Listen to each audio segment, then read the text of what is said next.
بسم اللہ الرحمن الرحیم۔ السلام علیکم ناظرین، راز کو نیوز میں ہوں آپ کا ہوسٹ احسن چیمہ۔ ناظرین، سیاست میں بصری ثقافت کے کئی رنگ ہوتے ہیں۔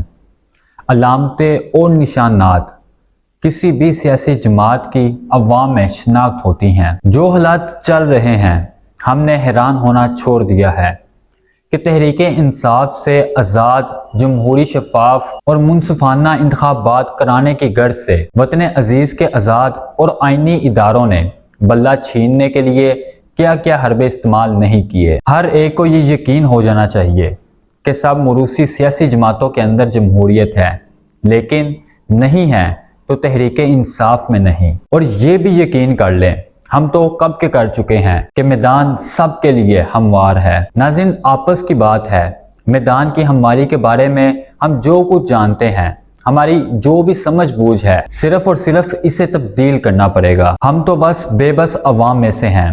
مقتدر طبقے کو صرف یہی کہہ سکتے ہیں کہ جو چاہے آپ کا حسن کرشمہ ساز کرے۔ حسن والی بات تو شاعر زبان ہے، ہم تو خوفناک صورتحال دیکھ رہے ہیں۔ ایک طرف عوام اور دوسری طرف موروثی اور ان کا اثر و رسوخ جو کہ اندھے بھی دیکھ سکتے ہیں، جو پر اسرار اندرونی اور بیرونی طاقتیں ہم پر اپنی مہربانیوں کی بارشیں کر رہی ہیں۔ ہمیں سخت نہیں کہ رازداری میں بھی کچھ کہہ سکیں۔ جو نوازشیں کی گئی ہیں، کی جا رہی ہیں اور جن کے مزید احکامات بہت ہی زیادہ روشن ہیں، ایسے ہی نہیں۔ لین دین کی ثقافت میں جو پروان چڑھتے ہیں، وہ صرف اسی فن میں طاق ہوتے ہیں۔ ناظرین، انگریزی میں ایک فقرہ استعمال ہوتا ہے کہ کہیں بھی فری لنچ نہیں ملتا۔ اس نوع کی کاروباری سیاست بند کمروں میں ہوتی ہے، مگر جہاں سودے بازی کر کے کردار باہر نکلتے ہیں تو ان کی بدن بولی پر نظر رکھنے والے سمجھ جاتے ہیں۔ اب تو ملک کے کونے کونے میں بسنے والے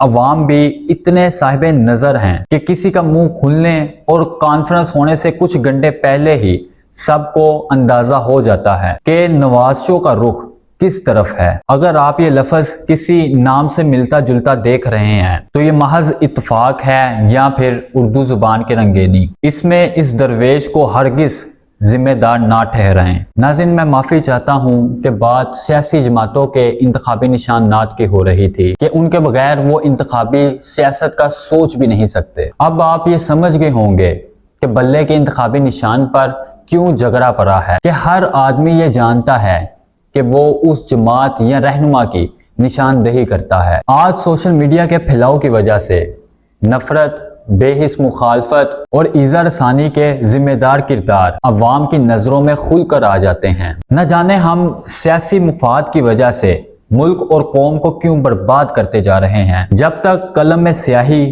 اور زبان میں سخط ہے، ہم یہ سوال اٹھاتے رہیں گے۔ ناظرین، خوف آتا ہے کہ مفاد پرست ٹولے عوام کو دیوار کے ساتھ لگا کر اداروں کو برباد کر رہے ہیں۔ یہ کیسے انتخابات ہیں، کیسی آزادی ہے اور کیسی قانون اور آئین کی تشریح ہے کہ سیاسی جماعت اپنی انتخابی شناخت کے ساتھ میدان میں نہیں اتر سکتی۔ ناظرین، آپ کے سامنے دو انتخابی علامات کی عجیب و غریب تاریخ رکھتا ہوں کہ گدھا کس طرح امریکہ کی ڈیموکریٹک پارٹی اور ہاتھی ریپبلکن پارٹی کا نشان بنا۔ پہلی بات تو یہ ہے کہ کسی الیکشن کمیشن نے یہ نشان تجویز نہیں کیے اور نہ ان جماعتوں نے کوئی درخواست جمع کرائی اور نہ ہی ان نشانات کے بارے میں کوئی کانفرنس ہوئی۔ ناظرین، یہ 19ویں صدی کے ہارپر میگزین کے مشہور زمانہ کارٹونسٹ تھامس ناسٹ کا کارنامہ ہے، جو طنز و مزاح کے لیے جانوروں کا سہارا لیتے تھے۔ ناظرین، پہلے گدھے کی بات کرتے ہیں